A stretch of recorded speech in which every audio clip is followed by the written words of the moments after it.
So we're talking about fishing Texas rig plastic baits from the shoreline. I want to talk about basically from spring all the way through the fall. This can be a killer way to catch a lot of fish from the shoreline. So I want to talk a little bit about my setup and what I'm using, and then talk about how I fish this Texas rig baits throughout the fall, spring, and summer. Here, what I'm doing, I got a 7-foot, maybe 7'2", medium power rod, medium heavy power rod with a fast action tip. This is kind of a jack of all trades rod. This you can throw all kinds of lures on it. Seriously, you can throw spinner baits and buzz baits and jigs and whatnot. It's a very versatile rod, which is key when you're fishing from the bank because you can't carry a bunch of rods. So this is kind of your universal rod you would use from the bank, but it's an excellent rod for fishing Texas rig plastics. Matter of fact, I have several dedicated rods for Texas rig plastics, and they're all just like this.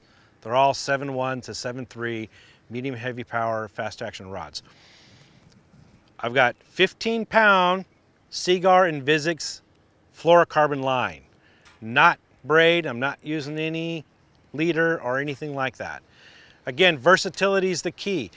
This 15-pound line, Invisix line, that is like you can use it on anywhere you go.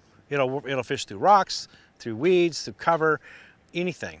And that braid is more specialty. Braid, for example, if you're fishing a lot of woody cover, a lot of flooded bushes and timber, braid tends to dig into the wood more than fluorocarbon. And if you're fishing on rocks, well, braid tends to get nicked up and frayed more than fluorocarbon. So I use fluorocarbon. You need that when you're fishing from the bank because you don't know all the stuff you're going to be fishing, and you need that versatility because you can't carry 10 rods with you. So, and that paired with it is a reel that's got it's a 6:3 to 1 gear ratio. A low speed, 6.1 to 6.3 is perfect for fishing Texas rig. You don't typically need a fast speed reel like a 7 to 5 or 8 to 1 gear ratio. You don't need something that fast, and because you're working the lure relatively slow. So that's my rig. Oh, and I'm also using a 3/0 Gamakatsu extra wide gap hook. Just a normal wired hook on here. I'm not using a flipping hook. And then I've got a 3/8 ounce tungsten weight. That's standard. These baits typically, how bulky they are. This is a rage-tailed rooster. They're bulky. They've got a lot of appendages on them. They take a little bit more weight to get through the water, to get everything wiggling and moving the way they're supposed to and fall naturally. A lighter weight, they tend to fall like a dead piece of plastic. So a 3/8 is pretty standard for me during most of the seasons. And what I'll do is, there's several main ways which I fish it. First of all, when the water's cold, like in the early spring and the late fall, what I'll do is I'll cast it out there, and every time when you cast it out there, you want to give it a lot of slack, right? You want it to fall in slack line. You don't want to do that. There we go. You don't cast out there and then just cock the reel. Cast out there and give it some extra line and let it fall on a slack line. When it does that, oftentimes that's when the fish bite. So how do you feel the bite? Well, you can't because you're on slack line. So you have to be a line watcher. Pay real close attention to where that line goes in the water and look for any changes. Oftentimes it'll jump or twitch, or it'll just speed up as it's sinking into the water. And well, that's a fish that's doing that, not you. So set the hook. Once it hits the bottom, then reel down to it, and you want to feel a little bit, see if there's a bite. Sometimes the fish will be there and you feel a little tug, set the hook. But if there isn't a fish there, then when the water's real cold, what I'll do is I'll just drag it on the bottom. I'll just do that with the rod. I'll just pull it along the bottom. Give it about 8 inches, 6 to 8 inches pull. Just very slow pull and then pause. And the pause will go anywhere from, say, 5 to 30 seconds. And sometimes longer. You have to experiment every day because the fish, they change it in their moods every day, so I can't be prescriptive here. You just have to experiment with the length of that pause to see what it is that's going to trigger that bite. But after that pause, then you move it again another 5, 8 inches, pause, wait, and so on and so forth until you get it all the way back to you. That is like bread and butter when the water's in the, say, upper 40s to low 50s. Now when the water temperature is a little bit warmer than that, say in the mid 50s and upper 50s, what I'll do then is when the bait hits the bottom, I'll let it rest for maybe a few seconds, maybe a pause, you know, a little bit of short pause, and then lift up on the rod and let it drop back down. And I'll reel up some of the slack as I bring the rod back down, but I'm not using the reel to reel in the bait. I'm just using the rod tip. So you're lifting the bait up off the bottom, let it flutter back down. A lot of times the bite happens when it's falling. And if the water's really warm, I just hit, it just hits the bottom, I lift up. As the water warms up, I speed this up. Lift up and let it pop. Nope, reel down, lift up, let it pop, let it drop. No bite. After like 2 or 3 drops, I just reel it and cast again. Don't work it all the way back to the shore. A lot of times the fish won't bite it. You can experiment with that, because sometimes they will, but you know, as a general rule, if they don't bite it in the first hop or two, typically you need to recast to something else. Another way I like to fish Texas rig baits is I like to swim them back to me. This works again anytime the water temp is in the upper 50s and above. Cast it out there, and I'll still use the 3/8 ounce weight to begin with, but sometimes I'll lighten up to a 1/4 ounce weight for this technique because I don't want it to sink down into the bushes.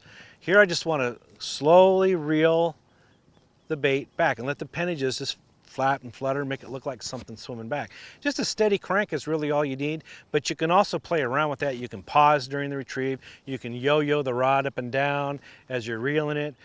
Those type of things can trigger bites. In essence, what you're doing is you're using this Texas rig bait like you would a crankbait. Because let's face it, fishing crankbaits from the shoreline is pretty difficult. You get hung up a lot. Well, Texas rig bait, not so much. You can fish it over the weeds. You can fish it over rocks and things, and it's not going to get stuck like you would a crankbait. And you're going to lose an expensive lure.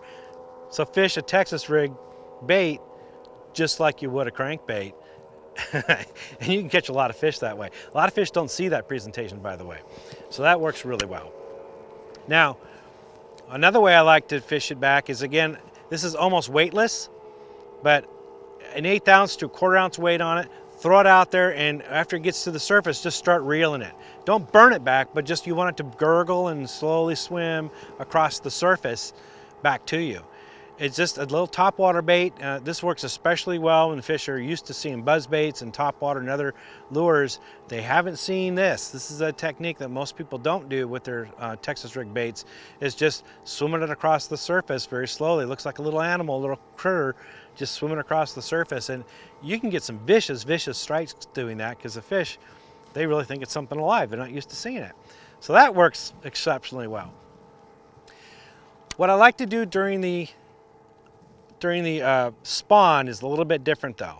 In the spawn, I'm going to put away this rod and reel. And instead, I'm going to pick up a spinning rod.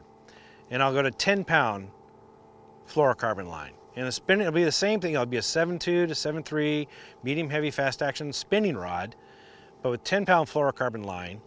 And I'll go weightless on my Texas rig bait, or maybe an 1/8 ounce. Just real light. All you want it to do is when it falls through the water column is move slow enough, or just fast enough where the appendages move, but you don't want to go shooting through the water column. The reason is it's going to land much softer on the water, so it has less likelihood of spooking the bass. And also when it lands on the bottom of the floor, you know, right next to the nest or on it, it doesn't hit with this big thud and spook the fish. Real subtle way of fishing these fish that are on these beds. Oftentimes they're real skittish. So for that reason, there's 2 things you need to do. One is you need to make long casts. So get away from the edge of the shoreline. You don't want to alert the fish to your presence. So get away from it, walk around the beds, but make long casts. Sometimes you're 30 feet off away from the shoreline, away from the water's edge, but make a long cast past the bed, 3 to 4 feet, 5 feet past the bed, and then slowly work that bait, let it swim downwards towards the nest and land on the nest. And a lot of times that's how you trigger a strike. So just be careful about that. These fish like to nest right up against the shoreline. So walking on the edge of the shoreline, typically not a good thing during the spawn. You're just going to alert the fish and you're going to scare them all off. For that matter, when you are fishing from the shoreline, a couple things you want to pay attention to. For example, your shadow. Here I got the sun coming over me, my shadow's in front of me. You don't want your shadow in front of you because that might alert the fish to your presence. So instead, I'd fish this direction. So I'm fishing ahead of my shadow and I'm not spooking the fish. Also, you want, again, be very careful, light-footed step. Don't stomp, and you're not carrying your tackle box with you or your backpack and thump it down on the ground, or you're pushing your way through bushes. Get away from the shoreline, and when you make your movements, when you change to another position along the shoreline, get away from the shoreline a good 30, 40, 50 feet. Work your way around and then reposition yourself if you can, just so you're not making so much commotion right on the shoreline and you're not alerting those bass to your presence. Those little things can make a big difference when you're fishing from the shoreline. Last little tip I want to give you is in the fall. I changed things up a little bit in the fall. I'll actually go to a 1/2 ounce weight on these baits.